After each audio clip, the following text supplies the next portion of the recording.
Entonces creo que una manera de lanzar lo que quiero hablar aquí es decir que la época que estamos viviendo, y yo estoy hablando de Occidente, pero Occidente aquí entre comillas, que incluye partes de Asia, muchas partes de África, incluye Europa, incluye Estados Unidos, incluye Latinoamérica, Canadá por ahí está fuera, es un poco más normal. Pero entonces es un espacio muy, muy vasto que ha adoptado modalidades de Occidente.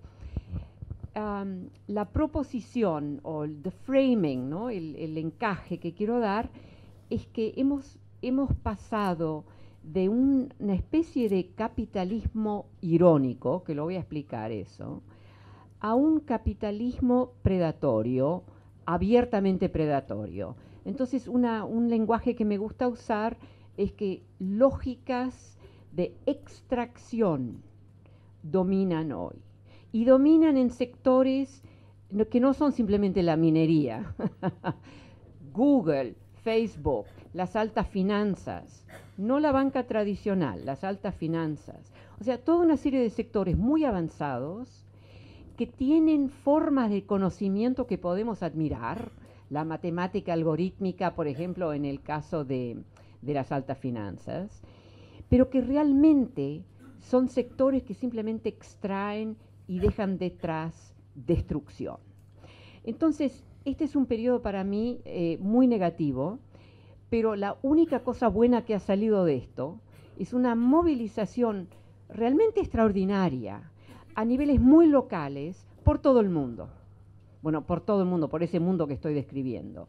Entonces, la situación se ha vuelto tan extrema en ciertos casos y tan abiertamente brutal, una concentración de riqueza tan extraordinaria, tan así, con ninguna vergüenza ni siquiera, no son como los viejos ricos, no digo los ricos que son viejos, pero digo esa otra modalidad de ser rico, que da un poco de discreción y no siempre querer más, más, más. Entonces, yo creo que es un momento donde tenemos que empezar a repensar nuestras categorías básicas de análisis.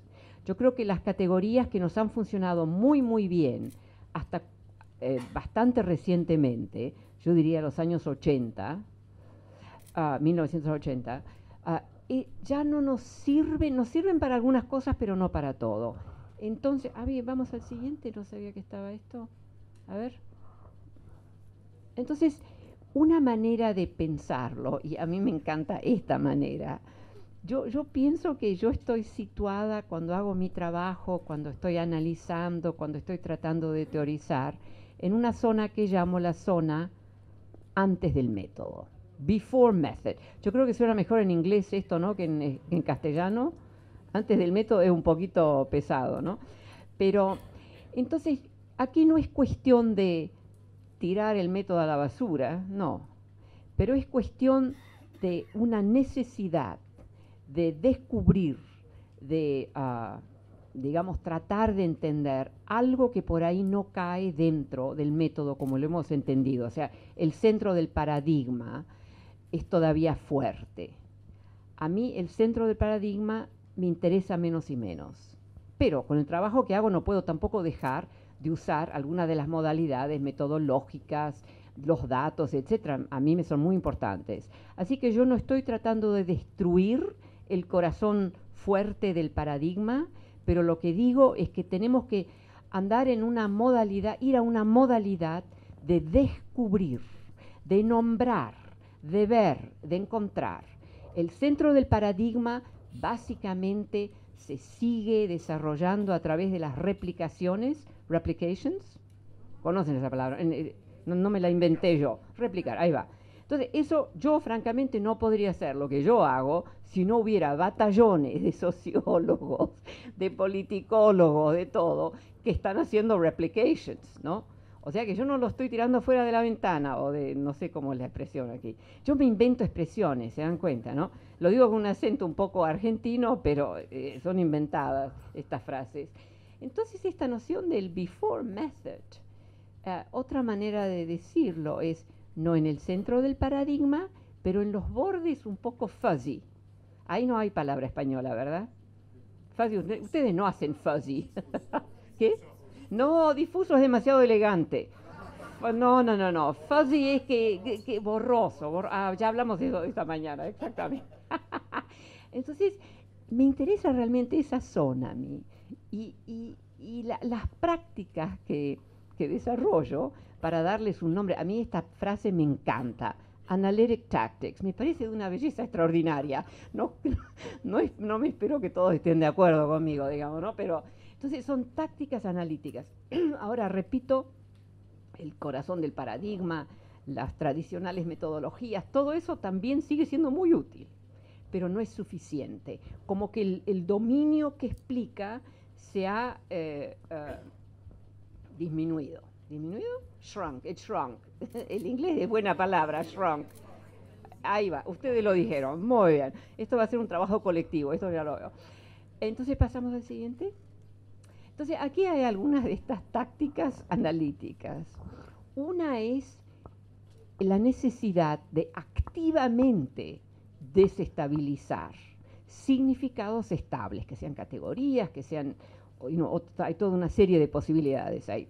Ahora, eso puede ser muy divertido, muy así que engaging, pero también a veces se vuelve muy pesado, ¿eh? Y a veces uno tiene dudas. Aquí yo tengo dudas, ¿eh? Yo no estoy 100% ahí, no. Entonces, segunda cosa, bueno, para darles un ejemplo, cuando hablamos de la economía, el Estado, las clases medias, esos son todos significados muy inestables, comparado con cuando desarrollamos estas categorías, que es ahora hace casi 80 años, 90 años, una cosa así. O sea, en el 1980 empieza a desestabilizarse toda una serie de categorías debido a que ahí privatizamos, desregulamos y globalizamos nuestras economías. Todos procesos parciales, nunca logran hacerlo todo, pero vienen con consecuencias serias. Entonces, en ese momento, ¿qué significa la clase media? No podemos describirla de la manera que la describíamos, digamos, en los años 40, 50, 60, mismo 70, donde había un significado que también a cada generación le iba un poco mejor. Los sindicatos, ustedes ahora tienen buenos sindicatos, aquí justo hay una descripción extraordinaria del sindicato de los porteros. Perdonen, los encargados de edificio. O sea, aquí hay fuerza todavía, pero en muchos países los sindicatos han perdido mucha influencia, ¿eh? Aquí hay que reconocerlo. Pero la cuestión aquí realmente es que esas categorías que nos sirvieron bien, ahora nos sirven menos. Segundo punto, el poder de una explicación fuerte es un poder también que puede ser peligroso. Entonces, es importante para mí tratar de entender qué es lo que pasa en aquellos espacios no cubiertos por una explicación fuerte. Y una imagen es calle oscura a la noche, centro de luz fuerte, centro, círculo con donde cae la luz, ves todos los detalles. Pero más fuerte es esa luz y más ves todos los detalles dentro del círculo, menos podés ver lo que está en la penumbra en torno. Entonces, a mí me interesa entrar en la penumbra en torno, porque yo creo que ahí ese es un espacio que va, yo creo que acaparando más y más de lo que hace 30, 40, 50 años estaba en el centro de luz. Entonces el centro de luz va perdiendo, se está volviendo más thinner, más flaco. Flaco no es la palabra, pero... Sí. Bueno. Uy, aquí hay tantas botellas que... bueno, muy bien. Tercero, la cuestión del territorio, que te agradezco todas las descripciones que diste. Yo me acordé de cosas. En efecto, el libro que hice sobre el territorio, yo creo que es mi mejor libro. Me llevó 9 años. Me volví un monje, no una monja, ¿eh? Monje, muy distinto. Pero en la Universidad de Chicago, que todos son monjes ahí, o sea, no importa qué. Entonces, mi marido nunca me vino a ver ahí. No le gustaba la modalidad de monje. No le... Entonces, la cuestión del territorio. Nosotros hemos usado la categoría territorio de maneras variadas, digamos, pero una versión dominante ciertamente es territorio nacional. Entonces, ahora estoy haciendo un proyecto donde yo me fijo en una territorialidad que asume muchas modalidades distintas. Me tiene muy entretenida este proyecto, confieso. Una especie de una territorialidad que conecta elementos de lo que llamamos territorio nacional y va generando una territorialidad, uno podría decir transnacional, etc. Los grandes actores financieros son clave aquí. Y eso, pero también, digamos, otros movimientos, quiero hacer hincapié, pero volvamos a la cuestión de las finanzas. Los grandes centros financieros que tienen una materialidad, un momento muy material, ¿no? Que es cuando están en la ciudad, en el centro financiero, los edificios, etc. Ese territorio de los grandes edificios y las infraestructuras, etcétera, que necesita el capital financiero en varias grandes ciudades a través del mundo, es solo eso que les interesa.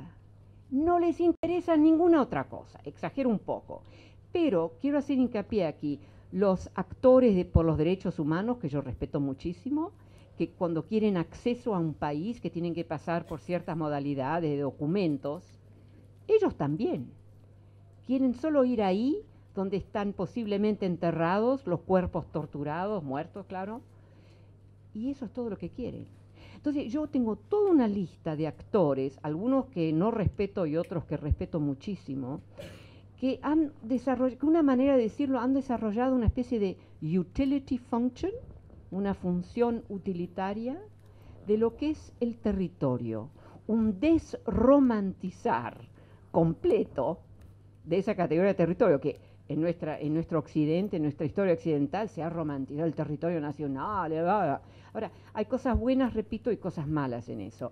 Pero me parece importante desarrollar categorías que te permitan trazar esas combinaciones de territorios muy parciales, pero de muchos países que que están conectados, digamos, ¿no? Que apoyan ciertos proyectos no admirables y proyectos admirables también. Entonces hay algo en la territorialidad de nuestra época que creo que no hemos estudiado suficientemente, no le hemos sacado, digamos, las verdades, lo que podemos aprender de eso. La cuestión con expulsiones, como ya lo dijo muy bien aquí el compañero Javier Hermo, para mí, yo trato de desarrollar esta categoría para diferenciar de exclusión, de toda una serie de otras modalidades que son un poco más soft, ¿no? Más suaves. Cuando yo digo expulsión, estoy hablando de una multiplicación de bordes sistémicos que se dan al interior de un país, al interior de una formación, puede ser de una ciudad o de una región. Y lo que me importa captar ahí es que cuando una condición, un fenómeno, etcétera, etcétera, cruza ese borde, se vuelve invisible a nuestras categorías de análisis, o sea, no a los ojos. Entonces, el hecho que se vuelve invisible a las categorías de análisis que estamos usando, significa que no lo estudiamos, no lo analizamos, no lo interpretamos. Y lo que estamos estudiando, como ya dije al inicio, es más y más estrecho, pero en gran profundidad y con enorme detalle. Entonces, a mí me interesa mucho entrar en ese otro espacio. Un espacio que hay que descubrirlo, hay que entender lo que está pasando. Ahora, yo incluyo ahí no solo cuestiones de personas y de gente, etcétera, pero también tierras muertas, aguas muertas. En realidad es un ejemplo más fácil de mencionar. Cuando una tierra se muere, casi como que si no existiera. Algunos países son peores que otros, o sea, Rusia y Estados Unidos son number one en la indiferencia absoluta que muestran hacia las tierras un poco destruidas, las aguas destruidas, ¿no? Otros países, Europa, los países de Europa son mucho mejores, ¿no? Para cuidar cada square inch, por así decirlo. Entonces, La cuestión de las expulsiones es como una multiplicación de, repito, de bordes sistémicos, systemic edges, que cuando un fenómeno, una condición, cruza ese systemic edge, se vuelve invisible a nuestras categorías conceptuales. Entonces ahí hay trabajo que hacer, ¿no? Y finalmente, en lo que sigue ahora, quiero tomar una vista un poco elemental. The making, el hacer, ¿eh? The making of something. Ahora, ¿vos me mandás el slide? Ahora, esto, we make. Y no es como el maker's movement, ¿saben ese movement? Eso no estoy hablando, ¿eh? We make. Entonces, nosotros hicimos esto. We made this. En 20 años destruimos un mar interno, el Aral Sea, uno de los el quinto más grande que tenemos en el mundo. Uno tiene que decir, fenomenal, solo 20 años para algo que existió muchísimos, ¿no? Milenios. Ahí hay una capacidad, es destructiva, pero es una capacidad. Pasa al otro, y esto es todavía más impresionante. 1 billón de años, en 20 años nosotros lo destruimos. Entienden cómo estoy hablando, ¿no es cierto? Aquí, nosotros, toda la cuestión del medio ambiente, todas esas cosas, ¿no? Entonces, yo quiero recuperar esta capacidad, ¿pasas al siguiente? Esta capacidad de destrucción, pero verlo como capacidad y decir, ¿cómo podemos usar? Y lo hicimos con, esto es muy importante, esas 2 destrucciones que les mostré y tantas otras, las hicimos con instrumentos simples, no muy complejos. Entonces, un desafío es cómo podemos, usando instrumentos bastante simples, trabajar sobre el vector positivo. Me explico, ¿sí?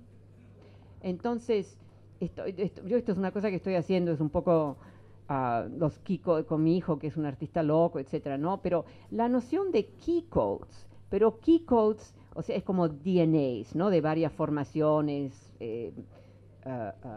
económicas, sociales, materiales, lo que fuere.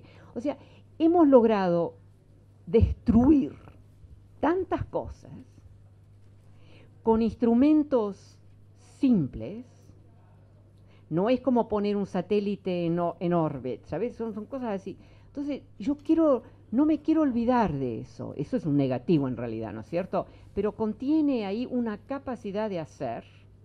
¿Cómo podemos movilizar por vectores positivos algunos de estos algoritmos, algunos de estos mecanismos bastante simples, ¿no? Y de ahí sale esta cuestión de los key codes. Y estamos escribiendo un librito ahí, ese título es irónico, ¿eh? Colonizing the Scalar Niche. Bueno, no importa, pasemos, que no quiero demorarme demasiado con esto. A ver, ahora, una manera de hacernos la pregunta sobre este momento, nuestro momento histórico, social, etcétera, es de preguntarnos una simple pregunta: ¿cuál es la steam engine, ¿no? La máquina del vapor? La máquina del vapor de nuestra época. La máquina del vapor fue un evento importante, cambió bastantes cosas, no cambió todo, pero implantó nuevas sistematicidades. Eso es lo que importa. No que cambió todo, pero que implementó ciertas posibilidades, ¿no es cierto? Entonces yo no necesito desarrollar sobre esto. Espera, pasa al otro. Entonces, una manera de pensarlo es aquello que puede generar un nuevo ordenamiento, mismo si no cambia todo. Porque aquí lo que me importa recuperar es que cómo se cambian los sistemas complejos. A menudo no se cambian cambiando todo. O sea, cambiando que otra visualidad. No. Cambian, yo he trabajado bastante esta pregunta en mi libro sobre el territorio, justamente. Yo creo que cambian movilizando capacidades del periodo 1, encajados en ciertas lógicas organizacionales, y lo pasan al periodo 2, otra lógica organizacional. O sea, una vez que vos pensás en cambio profundo de esa manera, significa que puede haber muchas posibilidades de cambio profundo. No significa que todo tiene que cambiar para tener un cambio profundo. Entonces, para mí, hoy, yo estoy involucrada en bastantes luchas por derechos de los que han perdido todos sus derechos, ese tipo de situación. Importantísimo poder tener acceso a una posibilidad de algo que no tiene que cambiarse todo para cambiar algo fundamental, ¿no es cierto? En un sistema complejo, estamos hablando de un sistema complejo aquí. A ver, pasamos. Este es un momento que me lo permito así porque yo creo que para mí la steam engine de nuestra época, de esta época que empieza hace unos 30 años, 40 años, es el sistema financiero. No es la digital technology. La digital technology lo fue cuando empezó, que empezó en los años 1980 y los 1990. Ahora es casi infraestructural, necesario pero indeterminado, está en todos lados. No que todos tengan acceso, pero en ese sentido condiciona tanto que ya es infraestructural. Y para mí lo infraestructural es algo que es necesario pero indeterminado, que se puede usar de muchísimas maneras. En vez que el sistema financiero con sus extraordinarias capacidades realmente está todavía, yo creo que va a empezar la curva de baja también ahí, pero está realmente logrando movilizar recursos, etcétera. Les doy un pequeño ejemplo así como para ilustrar. La deuda de los estudiantes, estamos en un mundo académico aquí, la deuda de los estudiantes en Estados Unidos llegó ahora a más de $1 trillón. Eso es bastante, ¿no? La banca tradicional no puede hacer nada con eso. La banca tradicional vende algo que tiene, dinero, ¿no? El sistema financiero vende algo que no tiene. Es brillante en ese sentido, ¿eh? Entonces, el sistema financiero dice $1 trillón, que sea positivo o negativo, no importa. $1 trillón, yo puedo trabajar con eso. Y están trabajando. Han logrado pasar una ley que dice que esa deuda, esos estudiantes, nunca se va a cancelar. La van a tener para siempre hasta que lo paguen. Algunos la pagarán, algunos no la pagan. ¿Ustedes entienden? Y ahora ellos tienen $1 trillón que pueden usar, distribuir, manejar, aumentar, etcétera, por un tiempito bueno. El valor, ese trillón es muy poco en el sistema financiero, al final, pero el valor total del sistema financiero ahora, medido como outstanding derivatives, ¿saben los derivados, no? Es más de $1 cuadrillón. El global GDP de todos los países en el mundo, con algunos países, claro, sube, baja mucho, ¿no? Pero Nigeria, eso ya veo, es 275 trillones.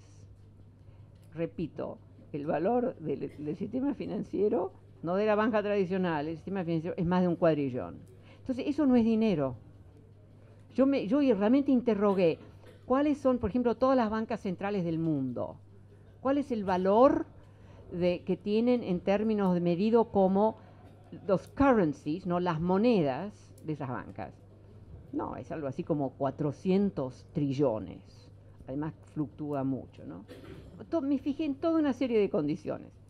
Entonces, una vez que uno acepta que lo financiero no es sobre la cuestión del dinero, abrís campo para hacer toda una serie de interrogaciones y de entender. Ahora, yo no me quiero demorar demasiado con esto, vayamos. Ahora, saquemos eso. Un ejemplo que te muestra la diferencia entre la banca tradicional y el sistema financiero. El sistema financiero es peligroso, ¿eh? Es bien peligroso, porque logra trabajar con positivos y con negativos, como el ejemplo que justo les di. Entonces, esto es un caso. Desarrollaron un instrumento que llegó en 4 o 5 años, llegó a eliminar 14.5 millones de hogares fuera de su casa. Ahora, 14 millones, eso puede ser 30 millones de personas. Es grande como la cantidad. Y ahí, acotación al margen, lo que a mí también me intriga, que esos 30 millones, tanta materialidad, son invisibles. No los podemos ver. O sea, la cuestión de la materialidad y así la certeza que te puede dar, para mí es muy alarmante, como no podemos ver toda una serie de materialidades. Ahora, este instrumento no tenía nada que ver con hipotecas. Tenía que ver con lograr acumular materialidades de cualquier tipo. Y la imagen que les quiero dar es como un gran campo, un field, donde metes todas las materialidades. En este caso, un total de, lograron ser más de 15 millones de hogares. Así, esas casas, o sea, casitas, no los hogares, las casitas, las casas. Modestos, porque los ricos ya tienen casas. Modestos. Para generar un instrumento financiero que es un asset-backed security, que donde hay algo material. Porque el sistema de inversores de alto nivel decían, ya basta de derivativos basados en otros derivativos, denme algo que tiene una materialidad. Ahora, lo camuflaron como una mortgage, una hipoteca. Y 16 millones, al final fueron más de 16 millones de casitas, ¿no? Etcétera. Pero ustedes entienden lo que estamos hablando. Es monstruoso los extremos a que va este sistema. Tengo otro ejemplo que les voy a dar en un minuto ahora. Entonces, eso es como una montaña de materialidades. No les importaba nada las casas. Usaron el nombre de subprime mortgage, o sea, una hipoteca no de muy alto nivel, que fue un camuflaje. Y ahora tenemos, de acuerdo de nuestra banca central de Estados Unidos, estos no son mis datos, son los datos de la banca central, tenemos 14.5 millones de hogares que han perdido su hogar. Algunos están todavía en las casas. Ahora, segundo punto sobre la invisibilidad, la cuestión metodológica. Nosotros no podemos ver eso. Esos son 30 millones de personas, 14 millones de hogares, 30 millones de personas. Eso es el doble de la población de mi país, de Holanda. Y eso pasó en un periodo muy breve, menos de 10 años. Y no podemos ver 2 millones, 13 millones de gente fuera de su casa. No todos están, algunos están todavía en sus casas, pero se van a tener que ir. O sea, para mí, otra vez, el encaje que me obsesiona un poquitito, uno de los encajes, es como la materialidad te puede fallar en términos de darte el entendimiento, el conocimiento, los detalles, ¿no? Y ciertas materialidades trabajan con órdenes de magnitud enormes, entonces todavía es más serio eso, ¿no? Ahí hay una cosa que vamos a tener que manejar, digo yo, como científicos sociales, etcétera. A ver, vamos a la... O sea, aquí algunas vamos. Ya vamos, que eso lo pasamos. Este instrumento brillante, que es simplemente un instrumento extractivo para el sistema financiero, ahora está causando en Alemania, donde el 50% de la gente alquila su casa. Aquí no sigue, pero sigue esto, es una historia que sigue, va más allá del 2009. Tenemos 1 millón de hogares en Alemania en la misma situación, donde es inusual comprar, todos alquilan. Y aquí hay otros países, etcétera, ¿no? A ver, movemos. Les quiero un minuto de algo que parece muy aburrido, pero es importante. O sea, agarro aquí los países de Europa Oeste que entran en el circuito occidental, ¿no? Etcétera. Entonces, el año 2000 a 2005 es un periodo crítico donde esos países que salen de la esfera soviética se encajan, digamos, en todas estas modalidades occidentales. Entonces, fíjense en el título, también el lenguaje importa. Esto se llama ratio, o sea, yo creo que las palabras es básicamente latino y griego, así que lo van a entender. Ratio of household credit to personal income, ¿se entiende? Ahora, credit. Credit suena bien, ¿no es cierto? Crédito. No, es deuda. Aclaremos, es deuda. Lo llaman credit, es deuda. Entonces, segundo elemento aquí. Fíjense, Hungría, Hungary. ¿Logran verlo o no? Mira, entonces tienen el household debt, cuando empieza este nuevo ciclo del típico, o sea, son más bien modestas de estas casas, ¿no? Es 11% en términos de lo que tiene el manejo de dinero que tiene esa casa. 5 años más tarde es casi 40%. O sea, están vendiendo deuda, eso se entiende, ¿no? Entonces yo quiero saber quién tiene propiedad de esa deuda. Porque si es una banca local, es una cosa.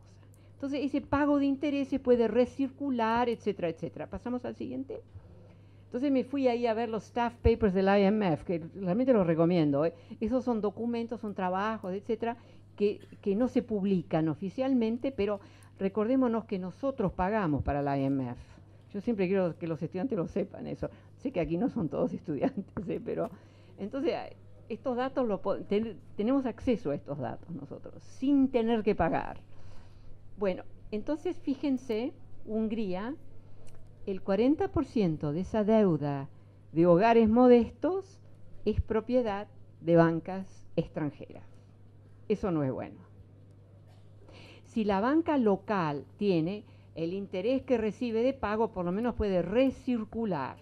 Pero si y son bancas alemanas, austríacas y suizas, o sea, todo el vector alemán, y no sé por qué pasó ahí, pero entonces esto es muy alarmante, estas tendencias. Eso es extractivo, significa que la capacidad que tienen de pagar un interés mensual o lo que fuere, sale de la comunidad, sale de ese espacio, sale del país en este caso. A ver, vamos. Aquí una manera de ponerlo es que sectores extractivos logran extraer mismo de hogares muy modestos. Y eso está pasando en Estados Unidos, es muy fuerte, es lo que está pasando ahí. Bueno, sigamos. Ahora aquí hay otra mutación y yo creo que voy a ir terminando con eso porque ya realmente es un poco tarde. Tengo mucho más, dejo todos los slides aquí. Que los slides terminan, les digo ya, con el Surveillance System, 10.000 edificios, lo tengo mapeado, que hacen full-time surveillance. ¿Ustedes pasaron por ahí con su abuelita? Están en ese sistema. Han agarrado tantos datos que no los van a poder examinar. Por ahí mostramos el slide, así como una imagen. Bueno, ahora otra mutación esto es un proyecto que estoy haciendo que yo lo llamo Who Owns the City? ¿A quién le pertenece la ciudad? A ver, pasemos. Estoy trabajando con una lista de 100 ciudades. Las 100 ciudades que son objetos de deseo de inversores. Estamos hablando de grandes inversores. América Latina es uno de los continentes donde esto no ha llegado muy grandemente, pero está llegando. Pero Europa, África y ciertas partes de Asia, muy, muy fuerte. Entonces, estos son simplemente, es anual, de medio año a medio año, simplemente compra de edificios que existen, el precio mínimo es 5 millones de dólares. O sea, no son casitas modestas, digamos, ¿no? Entonces, en Nueva York, eso es un año, 55 millones simplemente para comprar. Entonces, sigue la lista. A ver, saquemos la siguiente. Esto es extranjero. Ahí Londres es número 1. O sea, estos son todos los que compran, que son extranjeros, ¿no? Y París, en París, por ejemplo, París no están no saben qué está pasando. En Londres todos saben, digamos, ¿no? Hay culturas muy distintas, me sorprendió bastante eso. Y miren, Ámsterdam, yo no sé qué compraron ahí, pero un aumento del 248%, hay algunos que tienen, Nanjing está en 600% de crecimiento. Nanjing es una ciudad china, no es tan... ¿Por qué?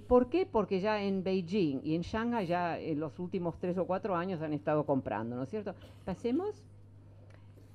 Oh, esto no lo sabía yo. What does this all look like? Ok, aquí es una manera ahora Entonces yo estaba, esto es Londres, el centro de Londres. Ese es el río, ahí no sé si se ve. Estas son 13 o 14 propiedades así muy británicas. Hay alguna muy moderna, muy fea, esa ahí muy fea. Pero muchas son muy, muy bellas. Y esto lo entendí de la manera de lo que lo voy a contar, porque un periodista dijo, quiero ir, que había leído el artículo que escribí sobre a quién le pertenece la ciudad, y digo, vamos a caminar por ese centro. Entonces yo oí a los turistas, está lleno de turistas, eso, no podés caminar ahí porque está lleno de turistas. Entonces yo oía que decía, look at all these pretty British buildings, todos estos edificios británicos. Todos esos edificios son propiedad de una compañía china. Entonces, otra vez, la materialidad, ¿qué te cuenta? O sea, del principio ya estuve lanzando esto, ¿no? ¿Qué es lo que estamos viendo cuando vemos con nuestros ojos algo material? O sea, bueno, ahí tengo muchísimos ejemplos, pasamos. Pero ¿qué cambia? Algo cambió aquí, ¿sabes? Yo no escribo así. Yo creo que la computadora argentina me cambió las letras, casi no lo puedo leer. Estas 100 ciudades que estoy estudiando tienen el 10% de la población del mundo, el 30% de world's GDP y el 76% de property investment. Property investment, cuidado, es el financializar de esas propiedades. Ahora, es un mínimo. Vos te das cuenta que hay muchas más ciudades que esas 100 y que hay muchísimos edificios en cada una de esas 100 ciudades que no, están fuera de este circuito. Así que este 76% lo que te cuenta es el poder del sistema financiero de financializar esas propiedades. Pasemos. Esto es una cifra distinta. Esto es Savills, que dominan. Si vos tenés, yo estaba haciendo investigación sobre esta cuestión de comprar en la ciudad en Phnom Penh. No lograba encontrar datos y me fui a Savills, que está todo online, y ellos tienen todos los datos de la propiedad de Phnom Penh, los precios, porque hay mucha, están comprando por todos lados, ¿eh? O sea, en Phnom Penh, en Hanoi, hay mucha compra también de lo que yo les estoy describiendo aquí. Ahí. Ahora, ellos dicen, acuerdo de Savills, estas no son casas, son edificios que se están financializando, o sea, que existen en dos circuitos. Existen como edificios y los podés comprar, vender, o sea, es un proceso. Y existen en el circuito financiero como instrumentos de compra y venta. Eso lo podés comprar, vender. Son dos realidades. En Nueva York, en Londres, tenemos toda una serie de nuevos grandes edificios casi vacíos. La gente piensa, están perdiendo dinero. No, ese edificio se está comprando, vendiendo en este circuito. O sea, otra vez, bueno, entonces esto es 217 trillones. Eso es casi global GDP de todo el mundo. ¿Sabes? Vos te fijas en eso y decís, ¿cómo captamos realidades profundas en torno a estas? A ver, pasamos. Estos son 65.000 edificios en la región de Londres, ninguno de los cuales es propiedad de alguien que viva, que sea ruso o lo que fuere, que vive en Londres. Son todos offshore owners y son entidades, esas entidades que no son impenetrables, no sabés quién. O sea, bueno, ¿basta? ¿Sí? Estas son imágenes, por eso yo digo que esto está desurbanizando. Estos son nuevos edificios muy fancy, muy así, condo, ¿no? En Manhattan. Casi vacíos. Realmente nadie está. ¿Pasamos al otro? Esto es otro. Y además, más de la mitad en todos los casos que estoy estudiando, las propiedades son shell companies. Ahora, yo vivo en Manhattan, en Lower Manhattan, que me encanta Lower Manhattan, que era siempre la parte más pobre, había más artistas. Ahora los artistas ya no están porque cuesta demasiado. Han eliminado tantas cositas lindas, viejas, así que estaban un poco decay, pero a mí me gustaban. todo reemplazado con este tipo de cosas. Estos no están en Lower Manhattan, son en Midtown Manhattan. Entonces, pero esto es una forma de muerte. Esto desurbaniza. Esto agrega densidad a la ciudad, pero desurbaniza. Entonces, para mí ahora esta cuestión, si hay densidad, ¿es una ciudad? No necesariamente. O sea, realmente tenemos que desestabilizar toda una serie de categorías, de asociaciones que hemos hecho, ¿no es cierto? A ver, pasamos. Miren, yo voy a terminar ahora, pero como les dije, hay otra mitad que es más larga de la que les hablé. Pero quiero hacer dos cositas. Una es simplemente un minuto sobre esto y después vos vas a pasar rápidamente hasta que llegamos al mapa del surveillance. O sea, formats of the future. Yo lo que no hable aquí, porque no hay tiempo, es lo que está pasando en el espacio rural, que hay mucha expulsión de gente, ¿no es cierto? O sea, la estima es 1.000.000 por todo el mundo, ¿eh? Así es un aggregate figure, 1.000.000 cada año que vienen expulsados porque vienen las minerías, porque vienen las plantaciones, porque, o sea, todo un cambio muy radical, muy profundo en el espacio rural. A ver, entonces, estos son dos formatos del futuro. Estas las grandes periferias de Latinoamérica, que son una mezcla, casas regulares, irregulares, pero modesto, un espacio modesto, entonces, y esas concentraciones de edificios. Hay que decir, no hay ninguna parte en el mundo donde vos podés pararte y ver esta imagen. Las dos partes son reales, pero un artista las juntó para generar este, digamos, drama, ¿no? Pero es un poco la idea de un formato del futuro. Pasamos al siguiente. Y si no hay tierra, ponemos los shanties sobre agua, ¿no es cierto? Eso también está pasando. A ver, pasemos. Ahora, pasame. Why does all of this matter?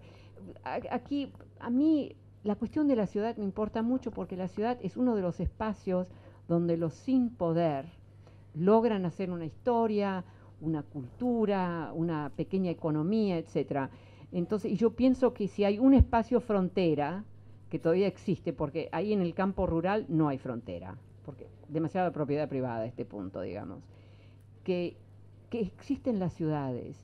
Y en la ciudad, el espacio frontera se vuelve no un espacio donde matamos al otro, pero un espacio donde los sin poder pueden también tener, digamos, una territorialidad. Ahora, eso también se fragiliza un poco, pero yo creo que en muchas grandes ciudades todavía el caso. Ahora vamos a pasar al final. Yo les quiero, a ver, pasar toda esta cosa muy buena, muy linda, muy interesante, pero pasar.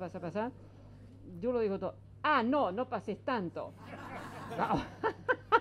Pero ¿dónde está? ¿Dónde está la otra? Yo quería llegar, a ver, ¿sí? Sí. Tienen todas las cosas que iba a hablar yo, imagínate. Ahora vamos a quedarnos aquí con este mapa. Este mapa, ¿lo podemos poner sobre la cosa entera? Este mapa es un mapa que está en el dominio público.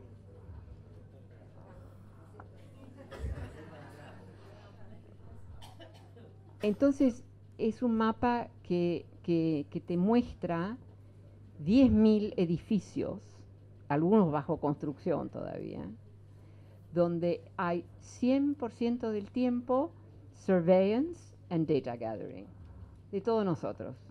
Si tu abuela estuvo en Manhattan tomando un café, ella está. La ironía es que todo, yo siempre digo, todo es una curva. Cuando tenés tantos datos, you lose the plot. ¿Entienden esa frase inglesa, no? No saben ni siquiera dónde empezar.